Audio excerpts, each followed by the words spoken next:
Here, in the vast and rugged wilderness of the Yellowstone ecosystem, a timeless drama unfolds each year. It is a story of survival, of conflict, and of an unlikely relationship between two very different creatures. At the heart of this tale is a determined wildlife filmmaker, Jake Davis, who has spent nearly a decade piecing together the narrative. His quest is to capture a specific, intimate moment, the annual confrontation between the diminutive red squirrel and the mighty grizzly bear. This isn't a battle of equals in size, but a fierce competition for one of nature's most precious resources. Using a network of sophisticated camera traps, he aims to reveal a hidden world, one that plays out far from human eyes, high among the ancient trees that cling to the mountainsides. This interaction is more than just a simple story of a predator and its potential meal. It is a complex dance centered around a treasure hoard. For months, the tiny red squirrel works with relentless energy, gathering and storing a winter's supply of food. Its life depends on this cache. Then, drawn by an irresistible scent, the grizzly bear arrives, a giant searching for the high-calorie fuel it needs to survive the long, harsh winter. The filmmaker's goal is to become an invisible observer, to place his cameras in the perfect positions to witness this epic clash. He wants to document the bear's relentless search and the squirrel's frantic attempts to defend its territory, showing us a side of nature that is both powerful and profoundly delicate. The stage for this drama is set far above the valleys, where the air grows thin and the world stretches out in a breathtaking panorama. It is a place of extremes where life must be tenacious to survive. The filmmaker's patience is a virtue born of necessity, as he must anticipate the animals' movements, understand their habits, and wait for the perfect moment when their paths cross. This isn't just about filming animals, it's about telling a story that has been repeating for centuries. It is a story that reveals the intricate connections that bind all living things in this remarkable ecosystem. A story that is now, more than ever, in danger of being silenced forever. Through this dedicated effort, we are given a rare opportunity to step into this secluded world. The filmmaker's work allows us to see beyond the surface and understand the motivations driving each creature. We see the squirrel not just as a small rodent, but as a master architect and a tireless provider. We see the grizzly bear not just as a fearsome giant, but as an intelligent forager using its incredible senses to unlock a hidden pantry. This is the essence of wildlife filmmaking, to bridge the gap between our world and theirs, to foster a deeper appreciation for the complex lives of the animals with whom we share this planet, and to witness the grand spectacle of nature's ancient rhythms. To understand this annual conflict, one must first understand the world in which it takes place. We must travel high into the mountains, above 8,000 feet, to a realm where the forest meets the sky. This is the kingdom of the whitebark pine. These remarkable trees are the undisputed rulers of the high-elevation landscape, forming the tree line just before the world gives way to the stark beauty of the alpine zone. They are true survivors, gnarled and weathered by centuries of wind, snow, and sun. Many of the trees you see here are hundreds of years old, with some ancient sentinels having stood watch over this landscape for a millennium. They are the elders of the forest, slow-growing and patient. The whitebark pine is what scientists call a keystone species. This means its presence is so critical that it holds the entire ecosystem together, much like the keystone in an arch. Without it, the whole structure would collapse. A vast community of wildlife depends on these trees for food and shelter. One simple way to identify this vital tree is to look closely at its needles. Unlike other pines in the region, the whitebark's needles grow in small, neat bundles of 5, a distinctive signature of this high-altitude monarch. It is a tree that doesn't reach its peak cone production until it is nearly a century old, a testament to its slow and deliberate life cycle in this harsh environment. The forest of whitebark pine creates a unique habitat. Its canopy provides shade, which helps to maintain the snowpack late into the spring and summer.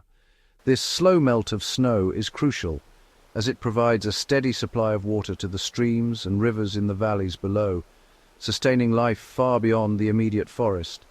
The tree's deep roots also help to stabilize the thin mountain soil, preventing erosion on the steep slopes. In every aspect of its existence, the whitebark pine shapes its environment, creating the conditions necessary for a diverse array of other plants and animals to thrive in a place that would otherwise be barren and inhospitable. Walking through these groves is like stepping into an ancient cathedral. The air is crisp, and the silence is broken only by the whisper of the wind through the branches or the chatter of a distant bird. Each tree tells a story, its twisted trunk and scarred bark a record of past struggles and triumphs. They have endured lightning strikes, heavy snows, and the relentless passage of time. This is not just a collection of trees. It is a living, breathing community that has persisted for thousands of years. It is this enduring, life-giving kingdom that forms the very foundation of the story of the squirrel and the bear, a silent provider at the center of their world. The reason the whitebark pine is so vital, and the reason it is at the center of such intense competition, lies hidden within its tightly sealed cones. These cones are not like the ones that readily open to release their seeds to the wind. Instead, they hold their precious cargo securely, waiting for a special key to unlock them.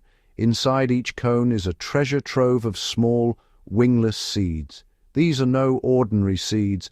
They are one of the most calorie-dense food sources available in the entire Yellowstone ecosystem. Packed with nutrients, each tiny seed is composed of over 50% fat and 20% protein, making them a superfood for any animal lucky enough to get them.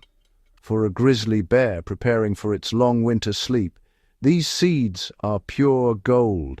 A single cone can contain between 80 and 100 of these energy-rich morsels. Eating them is like feasting on pockets of pure power. In the late summer and early autumn, a time known as hyperphagia, a grizzly's entire existence is dedicated to consuming as many calories as possible.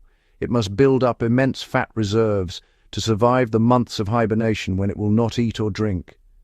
The seeds of the whitebark pine offer the most efficient way to do this. A bear can gain more weight more quickly by feasting on these seeds than on almost any other food source in its mountain home.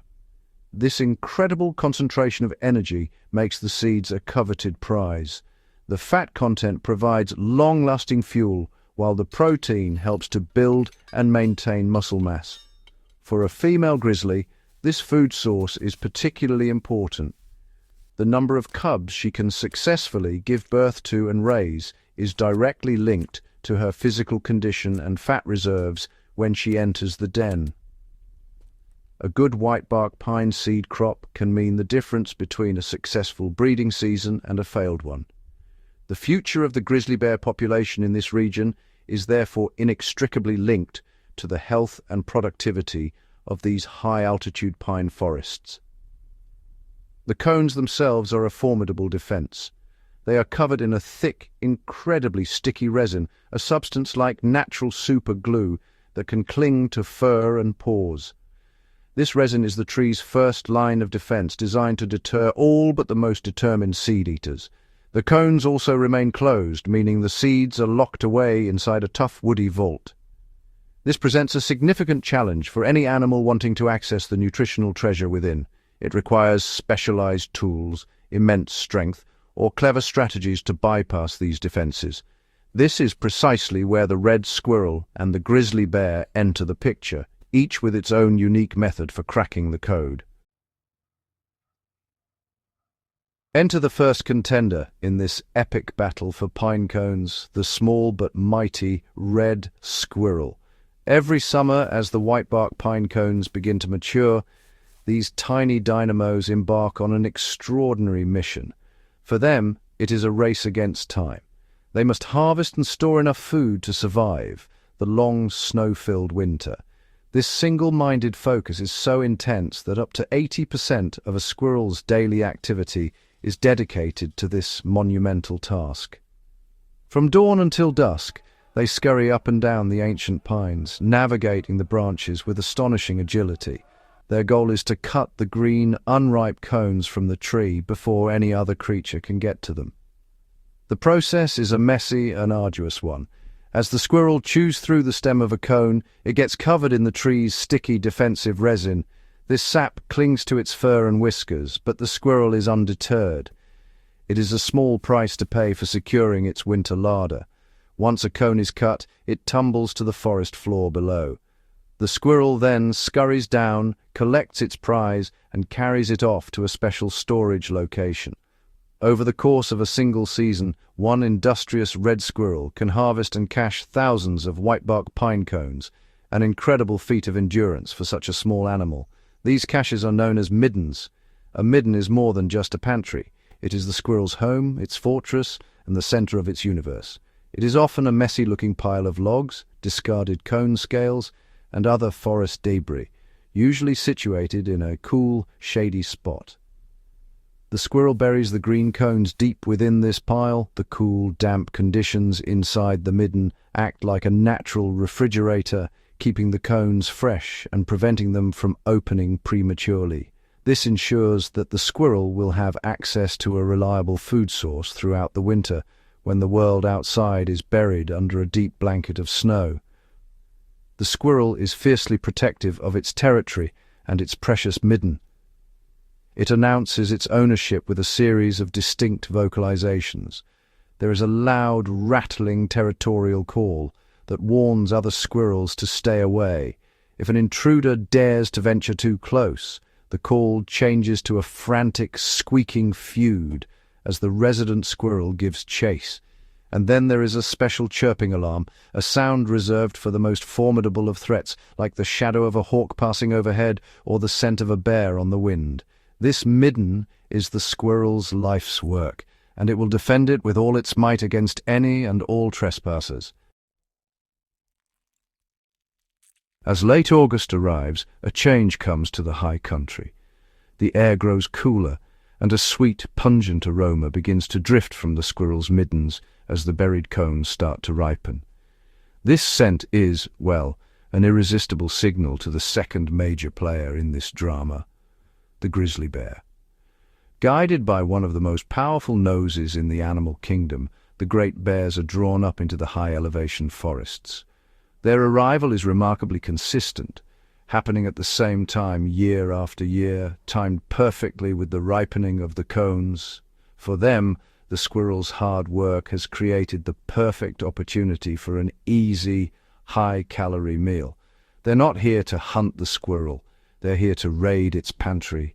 Using their incredible sense of smell, the grizzlies can pinpoint the location of a midden from a great distance. Once they arrive, they begin to dig. With powerful shoulders and long, sharp claws, they tear apart the carefully constructed midden, excavating the buried treasure of pine cones. It's a scene of focused destruction. The bear works tirelessly, tossing aside logs and dirt in its quest for the energy-packed seeds.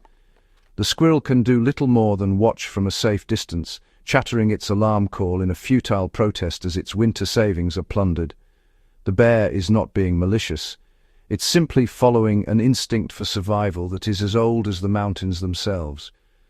Among the bears that filmmakers have documented is one particularly special individual, a female grizzly nicknamed Paula. She was first identified in 2018, and she stood out because of a significant injury. The toes on her front right paw were missing, likely the result of escaping a trap set for a smaller animal like a marten. This injury gave her a noticeable limp, a potential disadvantage in the harsh wilderness. However, Paula's story is one of incredible resilience. Despite her physical challenge, she was later filmed successfully navigating the difficult terrain and, most importantly, raising a healthy litter of cubs, a true testament to her strength and determination. Paula's story demonstrates the remarkable adaptability and toughness of grizzly bears. Her ability to survive, thrive, and become a mother, even with a debilitating injury, highlights just how important reliable, high-energy food sources like whitebark pine seeds are. By raiding the squirrel's midden, she was able to gain the necessary calories to overcome her physical limitations and successfully provide for her young. Her annual pilgrimage to the high country was not just a matter of convenience, it was a critical part of her survival strategy. She embodies the spirit of these magnificent animals and the challenges they face and overcome in their daily lives. The squirrel's midden, while primarily a battleground for bears and squirrels, is far more than just a two-animal show. The camera traps, left to watch over these sites day and night, have revealed an astonishing secret. These middens are biodiversity hotspots. They're bustling community centers, visited by a surprisingly diverse cast of over 20 different species. Each visitor is drawn to the midden for its own reasons, creating a complex web of interactions. The squirrel's hoard of cones provides a focal point for much of the animal activity in the surrounding forest, making it one of the most important locations in the high-altitude ecosystem. During the day, other seed-eaters try their luck. The Clark's nutcracker, a bird with a crucial relationship with the whitebark pine, will often visit to retrieve seeds. At night, the midden comes alive with a different set of characters. Snowshoe hares and porcupines are frequent nightly visitors, cautiously nibbling on the discarded cone scales and any cones left exposed. The long-tailed weasel, a smaller and sleeker relative of the squirrel, might dart through the debris, hunting for mice or perhaps even the squirrel itself. These smaller interactions add layers of complexity to the life of the midden, showing it to be a place of constant activity. The presence of the great bear adds another level of drama. When a grizzly digs up a midden, it scatters not only pine cones but also the small creatures that live within the debris pile, such as deer mice. This sudden disruption attracts yet another group of opportunists. A great horned owl or a long-eared owl, perched silently in a nearby tree, might swoop down at dusk to snatch a disoriented mouse. The weasels and martens, also skilled hunters, take advantage of the chaos created by the bear's excavation. The bear's search for food inadvertently creates hunting opportunities for other predators in the area. This intricate network reveals just how interconnected life is in the whitebark pine forest. The squirrel's simple act of storing food for the winter creates a resource that supports a wide range of other animals. From the smallest mouse to the largest grizzly, each species plays a role in the life of the midden. It serves as a pantry, a hunting ground, and a stage for countless small dramas. The camera traps have peeled back the curtain on this hidden world, showing that what might look like a messy pile of sticks is, in fact, a vibrant and vital hub of life, all thanks to the hard work of one tiny squirrel. This ancient kingdom of the whitebark pine, the foundation of this entire ecosystem, is in grave danger. For decades, these magnificent forests have been facing a devastating and relentless assault from multiple threats, pushing them to the brink of collapse. The most visible culprit has been a massive outbreak of mountain pine beetles. These tiny insects burrow under the tree's bark to lay their eggs, and in the process, they introduce a fungus that cuts off the flow of vital nutrients. In a healthy forest, the trees can fight off the beetles with their resin, but warmer winters have allowed the beetle populations to explode, overwhelming the tree's defenses. Compounding this problem is an insidious, invisible enemy, an invasive fungus known as white pine blister rust. This disease, which was accidentally introduced from Europe over a century ago, is a slow and silent killer. It creates cankers on the branches and trunk, gradually girdling the tree and choking off its ability to transport water and nutrients. The combination of the pine beetle epidemic and the relentless spread of blister rust has been catastrophic.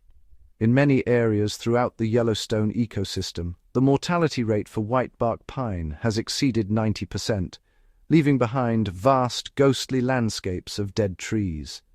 These ghost forests of standing dead trees create another significant and growing danger. the risk of catastrophic wildfire. The dead dry wood provides an enormous amount of fuel. When a fire does start in these areas, it burns hotter, spreads faster, and is far more destructive than fires in a healthy forest. A massive fire in 2024, for example, burned through 90,000 acres of this critical habitat, fueled by the dead and dying trees. These intense fires can even sterilize the soil, making it incredibly difficult for any new trees, including new whitebark pines, to grow back in their place. The decline of the whitebark pine has devastating ripple effects throughout the ecosystem. For the grizzly bears, the loss of this high-energy food source means they may be forced to seek food at lower elevations, potentially increasing their conflicts with humans. For the red squirrels, Clark's nutcrackers, and the dozens of other species that rely on the tree, its disappearance represents a fundamental threat to their survival. The slow collapse of this keystone species is unraveling the intricate web of life that has existed in these mountains for millennia, posing one of the most significant conservation challenges in North America today. The Silent Kingdom is crying out for help. Even in the face of such overwhelming threats, there are glimmers of hope for the whitebark pine, and this hope comes from the very animals that depend on it. The whitebark pine has a unique reproductive strategy. Its cones, as we know, do not open on their own. The tree is entirely dependent on animals to disperse its seeds and plant the next generation. Two species are particularly important in this process, the red squirrel and a remarkable bird called the Clark's nutcracker. They are the tree's most important partners, its gardeners and its lifeline. Without them, the whitebark pine could not regenerate. The Clark's nutcracker is a master of this process. This resourceful bird uses its long, sturdy beak to break open the pine cones and retrieve the seeds, but it doesn't eat them all at once. Instead, it carries pouches full of seeds and buries them in small caches all across the landscape, sometimes miles away from the parent tree. A single nutcracker can cache up to 100,000 seeds in one season. While they have incredible memories, they never retrieve all the seeds they bury. The forgotten seeds, planted at the perfect depth for germination, are the ones that have the potential to sprout and grow into new whitebark pine trees. Red squirrels also play a role, albeit unintentionally. While their primary goal is to store cones for themselves in their middens, their activities can also lead to new trees. Some cones may be dropped or lost during transport. More importantly, when a bear raids a midden, it often scatters cones and seeds across the forest floor. Some of these scattered seeds may land in a suitable location, and if they escape being eaten, can germinate and begin the slow journey of becoming a mature tree. In this way, even the destructive act of a bear raiding a midden can contribute, in a small way, to the forest's future. Inspired by this natural partnership, humans are now stepping in to help. Conservation efforts are underway across the region. Scientists and forest managers are identifying individual whitebark pine trees that show a natural genetic resistance to the deadly blister rust. They collect seeds from these resilient plus trees and grow them into seedlings in nurseries. Teams of dedicated staff and volunteers then hike into the high, burned or declining areas to plant these rust-resistant seedlings by hand. It is a slow, painstaking process, but it is a vital effort to restore these forests and ensure that the story of the whitebark pine, the bear, and the squirrel can continue for generations to come. Revealing the intimate details of this hidden world requires more than just patience. It requires a blend of fieldcraft and cutting-edge technology. The filmmaker, Jake Davis, relies on an array of custom-built camera traps to act as his unblinking eyes in the forest. These are not simple trail cameras. Each setup is a sophisticated system, often consisting of a high-end Sony A7S III camera, chosen for its exceptional performance in low light. These cameras are housed in weatherproof boxes and connected to a network of sensors and lights, allowing them to capture cinematic quality footage day and night without disturbing the animals. The placement of these cameras is a meticulous art form. To tell the full story, multiple angles are needed. A wide-angle lens, perhaps a 17mm, is positioned to capture the entire scene, showing the midden in the context of the vast forest landscape. Another camera, equipped with a telephoto lens, like an 85mm, might be placed further away to get tight, emotional shots of the bear's face as it digs. A third camera could be strapped high up in a tree, offering a squirrel's eye view of the action below. Finally, a low-angle camera, placed right at ground level, provides a dramatic perspective, making the digging bear seem even more immense and powerful. To capture footage after dark, the filmmaker uses a passive infrared, or PURE sensor. This device detects the heat and motion of a passing animal, and when triggered, it instantly activates all the connected cameras to begin recording simultaneously. For lighting, instead of a harsh flash that would startle the wildlife, he uses a homemade softbox. This device casts a gentle, diffused light, designed to mimic the soft glow of moonlight. This subtle approach ensures that the animals behave naturally, offering a true glimpse into their nocturnal lives without the filmmaker's presence being felt. This technology is revolutionary because it allows us to witness behaviors that would be impossible to see otherwise. No human could sit so close to a grizzly bear for hours on end, especially not at night. These camera traps become silent, tireless observers, documenting the intricate dance between the squirrel, the bear, and the many other visitors to the midden. They reveal the resilience of Paula the bear, the frantic energy of the squirrel, and the secret lives of porcupines and owls. Through this unblinking electronic eye, we are not just watching animals, we are being invited into their world, fostering a connection that is essential for inspiring the conservation work needed to protect these magnificent forests for the future.